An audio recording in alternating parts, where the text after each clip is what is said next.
Oh yeah. Don't cry, son. I told you not to cry. Something else. First of all, I just want to thank everyone for coming, especially the boys.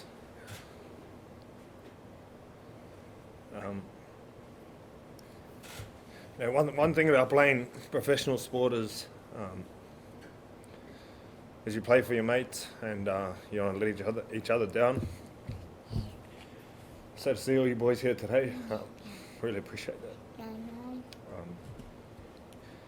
I started off my journey in rugby league as a small boy from Whakatane, chasing a dream, and I'll leave this game as a grown man who learned a lot of life lessons and I think turned into a pretty good person.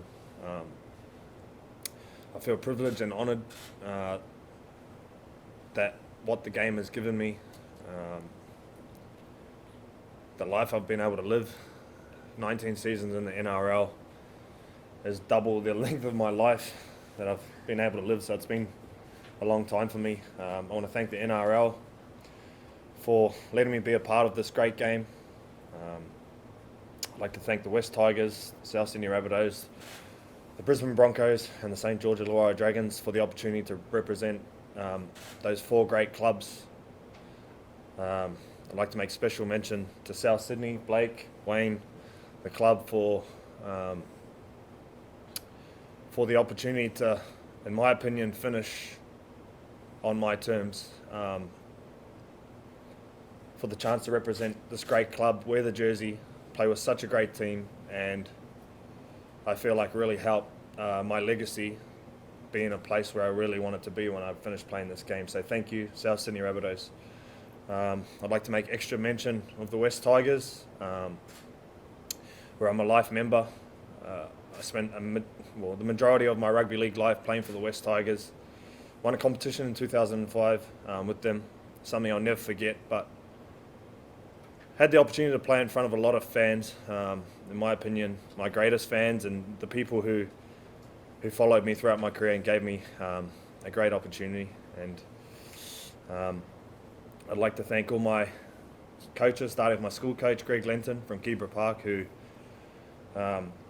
even though I played a lot different, I had this big, jumpy, ugly-looking sidestep thing that everyone thought was weird. I used to do these wacko passes and everyone thought was not normal, and this guy Greg Lenton encouraged me to be able to play the way that I want to play and let those talents come out. I'd like to thank all my other coaches I had throughout the years, and I'd like to make special mention of Tim Sheens. He really helped me come through and become the player that I am today. His mentorship, his coaching, his encouragement of me being able to use my skills is second to none. And I'd also like to make special mention of the guy sitting next to me, Wayne Bennett. I know Wayne knows this, but I would have been retired about 7 years ago if it wasn't for him giving me the opportunity at Brisbane. Sometimes you just have a special connection as player and coach, and some people would say father and son. But Wayne, I really want to thank you for the opportunity and for you believing and trusting in me to have this moment today, because without being here, I don't think this would be the same. So thank you, mate. I'd like to thank my extended family, the Marshall family. I'd like to thank my parents, Mick and Onley Doherty, my mum, Lydia, my two brothers, Jordan and Jeremy, Uncle Ben's and Auntie Michelle, and the extended family. Your support. And I got a message off my cousin this morning who really summed it up for me is, I've done a lot of things in my career. I've had a lot of highlights, a lot of proud moments in my achieving life, but the thing I'm most proud of is what I got told this morning, and that's I set a pathway for our family to follow that was different from the normal back home. Gave them something to aspire to, something to chase. Made it possible for them that if I can live my dream, they can live their dreams. So that's what I'll be most proud of. I'm really proud I got the opportunity to have both my kids with me in my last game on the field. They mean the world to me, Fox and Eva, really special. And I don't know if I forgot anyone. Better not. I'd like to thank my wife, Zoe. for being my rock, my constant support. People don't understand when you ride the wave of this sport, there's highs and lows, and through the lows you pick me up, and through the highs you held me high. I'll be forever grateful for the sacrifice that you made for me to be able to live my dreams, including the 2 weeks quarantine that I had to spend with you. It was such a pleasure. But I owe a lot of this back into my career to what you've helped me achieve, and I really love you for that. I was looking back at some highlights this morning, and I've done some good stuff. Seriously, from a flashy young kid doing all this weird stuff to a man who's given this opportunity, I feel really lucky. So I just didn't want to miss this opportunity to say thank you to all the fans. In general, in rugby league, as rugby league players, without the fans, we don't get to do what we do. We don't get to put on a show for you guys. Like there's no other feeling like it. Running out in front of a packed stadium with your fans cheering or booing. There's nothing like it. They're the best fans in the world. So to you guys, thank you. I'll be forever grateful for this opportunity. Thanks. I'll just ask Wayne to say a few words about Benji. Wayne. Yes, sir. Well, I didn't think you could be that serious for this long, Benji. That's the first thing I learnt today, so I've learned another lesson working with you. But what a remarkable career, and I think how he's presented himself here today makes you realise what the game's done for him and what he's done for the game. I've had the pleasure of coaching him at 2 clubs and also in the New Zealand team when we're all part of the winning World Cup side. And I've always gravitated towards him when I saw him first play. As I said on countless occasions, I would be over football, but I want to watch him play. It was so exciting. He just brought that unpredictability, which was part of his game all his career.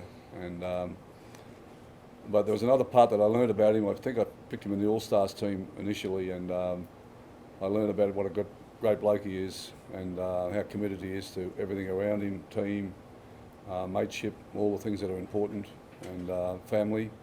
And I've seen him evolve from being single to being married with 2 children now and accepting responsibilities that go with that. But at the same time, he's remained Benji. Always been fun to be around, but also the serious side when it comes performance time, training time, whatever. I think one of the great things he brought for us this year, which a lot of people wouldn't realise, was just the mentoring of some of our younger players. He just naturally does it. It's not something that he's makes himself do. He just naturally does it because he cares. He wants them to have the opportunities that he's had and be in the teams that he's been in and share all those wonderful moments we have together. At South Sydney, we've got a really rare group of players that I think help each other enormously, but he just fitted into it, took his place in it, and made a difference to all of us. I've never had any hesitation when he's rang me to look for a club on the 2 occasions when things were a bit tough for him, but because I just always loved what he brought. And I also knew what a great team man he was, and always dumbfounded me a little bit to think that clubs could not see those values. I mean, sometimes as you get older, it gets a little bit more than just the actual football you can play. It's how much influence you can have on the group around you as well. And he brought all of those things. And I love what his cousin wrote to him today. He's right. He influenced a whole generation of his family, but he also had a great influence on a whole generation of rugby league people, particularly guys that played his position. And my first coaching part of my life was Alan Langer was a guy that everybody wanted to watch, but then along came Benji, and he was the guy that everybody wanted to watch. So you had a wonderful career, mate, and as you've said, and I totally agree with you, you've been able to go out on your terms. And I'll just leave you this little story on him. When he rang me, I as I said previously, I asked a senior playing group, and we're all across the board. We all wanted to do that. I talked to the coaching staff. We all wanted to have him there, but without hesitation, I just said to him, "You'll be number 14, and that's how we'll play it, and that's how we'll get through the season." He didn't blink. He said, "That's great with me, coach." He said, "As long as I'm in the 17," he said, "I'll play anywhere you want me to play." And he did that through the season. He played it from hooker to every position in the back line at some stage of the year. So, mate, I'm so pleased today you came here to thank all your fans as well, because, as I said, I think it was probably the most intimidated I've ever been to a game of football was the first night you played for South, and we're at the footy stadium, and you got up and started to warm up, and the crowd started to go off. They wanted you on the field. And normally I don't, listen to all that stuff, but they carried on there for about 2 or 3 minutes, and you kept warming up, making out you were warming up. You're just trying to get my attention. And I thought they would have hung me if I didn't put you on. But, I love the way the South fans accept you in the club as well, mate. They just thought you were one of theirs all of their career. And that just says what you mean to the game. And my last point is your playing career was unblemished, mate. You played the game in the right spirit right till the end. There was no rubbish in you. I can't remember you ever being sent off. 19 seasons of just doing your absolute best. So congratulations on your career, mate, and on your retirement today. Thanks, buddy. I just don't think it gets any better in terms of timing. And the more I thought about it, if I don't make this decision now, I would have played till I was probably 40. You know what I mean? So I just love the game so much, but this just really felt like the right time for me. A time where I felt like there was a lot of good stuff being said about me. And I would just hate that to go on for one season too long. You mentioned all the weird moves you did as a youngster. Well, me and my friends grew up trying to replicate those at school. And has it settled in just the impact that you've had on the game over these many years? Yeah, a little bit. I don't know. It's sort of something that I get embarrassed with sometimes when you talk about that stuff. It's, I just grew up doing that stuff, and I used to idolise people who used to do that stuff too. So, it means a lot to me, and that's why I wanted to thank the fans for that, because, I don't know, not a lot of people get to have the career that I've had. And when you talk about influence, the older I've become and the more I've become a leader, you always look back to see who you're influencing, and I was always really proud of what I could see the people following me were doing. So hopefully that answers your question. Benji, you brought up Cooper Park before. Can you just expand on what it was about that school that was so special and pivotal to you launching kind of your career? They just gave me an opportunity.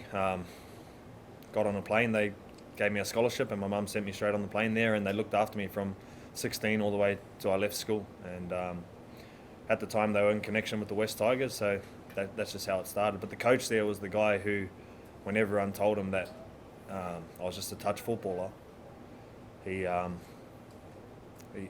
put me in and gave me an opportunity and encouraged me to use those skills in a different way. And without that, I might not have been where I am today. Wayne, where does he rank in the players you've coached? First, he told me. I've told a few that, mate. I know, I've seen that. You said about Cody too. Well, when they talk about the great players of the game, whether it's the past or the future, he'll always be in that category of players. No doubt about that, none at all. How do you define the greatest player of all time? I can't do that, but I can tell you he's in that category. And I think, you don't realise it as you go through with your career, and I'm sure he didn't, but the influence he's had on the game, the way it's played, and the players that want to be like him are many. And I think that is their greatest legacy for players, is that young boys growing up see him play and they want to be like Benji Marshall, Andrew Johns, Alan Langer, all those wonderful players that I've been a part of the last 20, 30 years. So no, he'll be up there in all the conversations. You've never had a Kiwi immortal, has he? No, that's a good point You'd have to actually. answer Well, that. he's won premierships, he's won World Cups, he's done everything in the game can offer. That's too embarrassing. But that's another day, an immortal. But I'm sure he's happy with his career. He doesn't have to be an immortal to know that his career was all that it could have been. And you've got to remember with him, he had a couple of bad injuries when he was young. He had to overcome those, and I'm sure they were, part of his longevity that he did manage to be able to get through without further injury to his shoulders. But they were pretty serious at the time. But he's a great love for the game, as he said. It's kept him at it for 19 years, and it's a credit to him. Benji, you could run around the Gold Coast next year, I understand. What made this one feel right? Did you consider having one more year? That's a story for another day. But no, I did consider playing on. I did, but the more I thought about it, the more it was time for me to move on. And yeah, like I said earlier, my family's put a lot of sacrifice into moving around for me and doing things for me, and I just think it's time for me to change that and put my family first. And although they've always encouraged me to do what I wanted to do, this is just where I'm at. You know, these guys will probably be embarrassed because they all sad when they turn up to training. I turn up happy every day. You know what I mean? That's part of the secret. Is you got to love what you do, and you know, and I still love what I did. I'm just glad I get to go out this way. Benji, was there a moment when you said that's it, you couldn't go on anymore, or was there a decision-making process? Yesterday morning about 8 a.m. I told Zoe. That was it. What was the chat? Oh, I just said I think that's it. You know, I think this is probably the right time. You know, just going into the grand final, I didn't want to have to made that decision in my head already, because I didn't want the pressure that I felt like I had to play any harder or try and do anything different than my job, and I didn't want it to be about me that week, which I'm really glad it wasn't. So, but that's why I took this opportunity while we're still here. Get out of the way. I don't want to drag it on any longer, and yeah, like I said, I'm really grateful for that. It's hard to reflect on your own careers that's just finishing now, but how do you want people to think about Benji Marshall? I think I touched on it earlier. Is you know, especially for kids who grow up probably the way I grew up. Just there's a pathway and an opportunity to make it and live your dreams if you work hard enough. And you know, I had 5 shoulder reconstructions in the first 5 seasons of my career and got told to retire. But just out of perseverance, resilience, and having good people around me, I was able to get through that. So, you know, and one of the things I really wanted to stress today was no one has a perfect career. You're going to always have lots of ups and downs, positives and negatives, and it's how you come out of those negatives and how you ride those positives. And for me, I'm really proud of how I fought back from all my setbacks, and I think that's a testament to the way I was raised, to the values that my family instilled in me at a young age. And like I said, I'm really lucky. I had great family support, and continue to have that support. And yeah, and that's rugby league's not always, you know, the light at the end of the tunnel. But if you can bounce back and be proud of the way you bounce back, I think that's more important, especially with lessons in your life. You know, and for these young guys, I think that's a very important lesson. Is people remember you for the way you bounce back. Benji, what have you got planned for the future? Yeah, I've just agreed to a deal with Fox Sports for the next 2 years, full time. So, really looking forward to that. Transitioning into the media is something I really enjoy, and I did forget to thank the media in my speech earlier. You know, love it or hate it, good stories, bad stories. I did want to say thank you for the opportunity. You know, he's hyped me up big time when I was young and pulled me back down very quickly, which was great. But it's all part and parcel of the game, you know, and without that, you know, we don't have the game as well. So before I did forget that, I wanted to mention that. When Benji's in the media, will you give him an interview? Yeah, Well, I'll give a better interview to him than most other people, yeah. I will. way better. What question would you ask Wayne? Question that's going to get more than yes or no. Good luck. Yeah. Good. And Benji, just one more from me. There was talk during the week about the Titans mentoring, you coming in to mentor a Titans player. Would you consider that with either the Titans or another club, even though you are going full-time in the media? Oh, we'll just get through today first, and then assess what's next from there on. You know, I just really want to enjoy this moment to, I suppose you could say, celebrate what I've been able to achieve in my career, especially with my family. I'm looking forward to the most. Go on a nice holiday, and hopefully Wayne pays for it. Hey, Dad? As long as I'm in the will, I'm sweet. Wayne, what have you got planned for the future now? I knew that question was going to come. Don't tell him. I Don't tell him. had a pre-prepared answer, by the way. Oh, go tell him. Normally I don't have one, but I'll have one for you. Today's about Benji. It's got nothing to do with me. Right, guys, that was the last question. Thank you. All right. Thanks, guys. Thanks for coming. Thanks, boys. Thanks.